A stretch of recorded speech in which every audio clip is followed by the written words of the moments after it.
Hello, Tom here from Winger Reviews, and I just got out of Crown Point Theater watching the new horror movie Undertone. This movie stars Nina Curie, and it is directed by first-time director Ian Tolson. And I gotta be honest, I wasn't really interested in this movie at first. I knew it was a horror movie and all that. It's got a kind of a cool looking poster. But what really kind of sold me on this movie to go see it was I went and seen Ready or Not 2 Here I Come on Friday, and they actually had the trailer for this movie attached to it. And I gotta say, it intrigued me a little bit. The trailer was pretty good.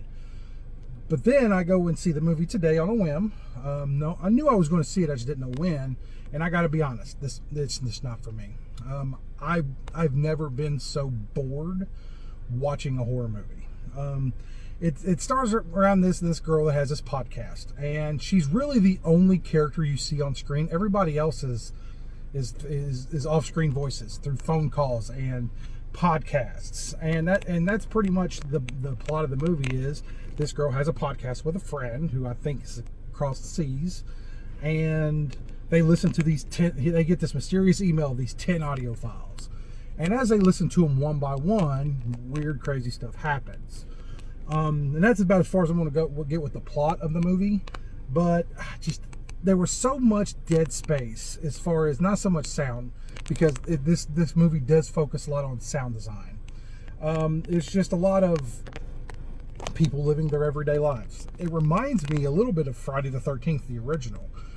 Granted, that is a cult classic, and I love the Friday the 13th series as much as anybody, but a lot of that movie in between kills is just a lot of dead people living their lives, not a lot of intensity.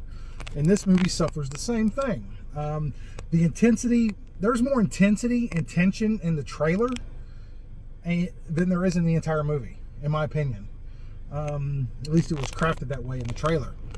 But like they do this thing where she'll be on the podcast listening to one of the audio files with her co-host, and the camera will slowly drift while they're listening to this, and you're thinking, man, I'm going to see something here soon. And then it comes to a point, stops, and then comes back around, and it goes back on her, and nothing happens. Or it goes all the way around, and somehow it ends back up on her. And I got bored. Oh, there was a couple times where they kind of like, oh, now it's getting going. Like there was this tracking shot going down the stairs, and you think it's the demon getting woke up or whatever it is, and that's it. And then it goes back to just what they're doing. They try a third act reveal, a twist that didn't make sense.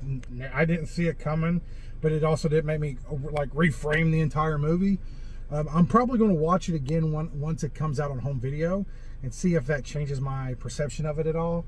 But man, I was just totally underwhelmed by this movie, and I can't recommend it as of this time. So I think my final verdict is I'm going to rate this one 2 out of 5.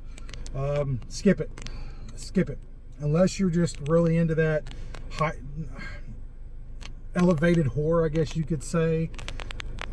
It probably ain't gonna be for you.